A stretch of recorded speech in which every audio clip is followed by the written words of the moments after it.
කිසියම් නගරයක විවිධ රටවලට තීරුම් කිරීමට ලිපි යවන රජ කෙනෙක් සිටියා. එම ලිපි යවූ විට එහි අන්තර්ගතය පැහැදිලි කිරීමට කිසිවෙකුටත් නොහැකි වුණා.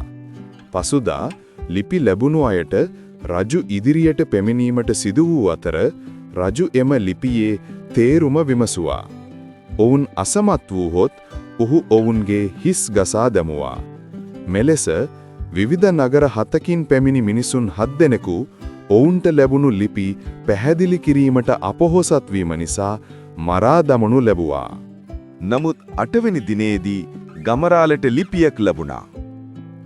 ලිපිය ගෙන එන විට ඔහුගේ දියණිය නිවසේ සිටියේ නැහැ. මන්දෑය ගමේ වී කොටන්නට ගොස් සිටියා. ඇය ආපසු එන විට ඇගේ පියා බලාපොරොත්තු සුන්මූ ලෙස හඬා වැළපෙමිල් සිටියා. දැරිය තම පියාගෙන් කාරණය කුමක්දයි විමසුවා. ඔහු රජුගේ ලිපිය ගැනත් එම අමුතු ලිපිය තේරුම් ගැනීමට නොහැකි නිසා තමන්ගේ හිසත් ගසා දමනු ඇතැයි යන බියෙන් තමන් මුහුණ දී සිටින අනතුරු ගැනත් පැහැදිලි කළා.